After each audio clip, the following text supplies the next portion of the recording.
విజయరాజు గారు, నేను కొత్తగా మీకు ఏ పరిచయం చేయగలను. మన లోకల్ మనిషి, మీ అందరికీ తెలుసు, పక్కా లోకల్ సొంతూరు కామరకోట, అందరికీ లేకపోతే మటన్ అంటే ఈయనకి అన్ని గ్రామాలు ఎక్కడెక్కడ ఉన్నాయో తెలుసు. నేను తీసుకెళ్ళగలను. ఏ మండలం ఎక్కడుందో తెలుసు, ఎవరు ఏ మండలంలో ఉంటారో తెలుసు, ఈ గ్రామం ఏ మండలంలో ఉందో తెలుసు. ఇంకో నిజంగా చెప్పాలంటే నాకంటే ఎక్కువ తెలుసు అని నేను నమ్ముతున్నాను. సో తప్పకుండా ఈయన ఇక్కడ ఉండవలసిన వాడు. మీ అందరికీ తెలిసే ఉంటుంది. ఈయన మోషన్ గారు వియండి. ఇంకోటి కూడా తెలిసే ఉంటుంది. వీళ్ళ అబ్బాయి ఐపీఎస్ ఆఫీసర్. ఆ ఐపీఎస్ ఆఫీసర్ తమిళనాడులో మొన్న 4 రోజులు అయింది జాయిన్ అయ్యి. అన్ని విధాలుగా నాకు తెలిసి జీవితంలో ఆయన రిటైర్మెంట్ కూడా దగ్గరికి వచ్చారు. ఇంకా ఆయనకి ఏం మిగిలింది? డబ్బు అంటారు, డబ్బు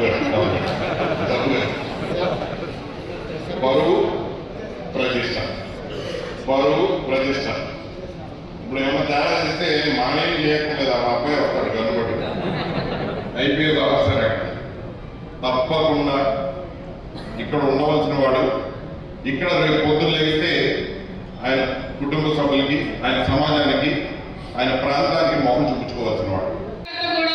ఇంతకు ముందు కష్టపడిన దానికంటే అత్యధికంగా కష్టపడి ఎక్కువ భారీ మెజారిటీతో ఓట్లలో మనం చేసే పనులతో సమాధానం చెప్పాలి.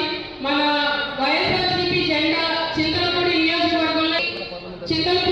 నియోజకవర్గం వారిగా ఇస్తారు అని చెప్పి మన గౌరవ ఎంపీ గారు కూడా అక్కడ మాట ఇచ్చేస్తున్నారు. ఎంపీ గారు ఎలా కలవాలి అని చెప్పి మనస్ఫూర్తిగా ఆశిస్తూ సెలవు తీసుకుంది. ఇప్పుడు మన ఎంపీ గారు ఎలక్షన్ జరుగుతుంది. ఆయన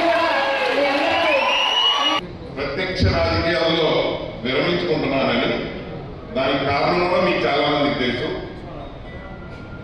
నా కొడుక్కి కరెక్ట్గా 12 ఏళ్ళు. గత 7 ఏళ్ళు అడ్డం లేదు. ఇంకొక 5 ఏళ్ళు ఇక్కడ రోజు వస్తాడు, కాలేజీకి వెళ్ళిపోతాడు.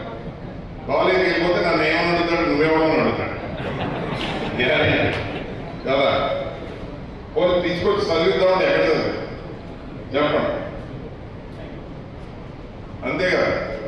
సో అందుకే నా బాధ్యత మీ అందరి మీద ఎంత ఉందో నా కుటుంబం మీద అంత ఉంది. కాబట్టి నేను విరమించుకోవాల్సి వస్తుందని మీ అందరినీ క్షమించమని కూడా అడుగుతున్నా. తప్పకుండా నా జీవితం అయితే వైఎస్ఆర్సీపీ పార్టీతో ముడిపడి ఉంది, చింతపూడి నియోజకవర్గంతో ముడిపడి ఉంది, ఏలూరు పార్లమెంట్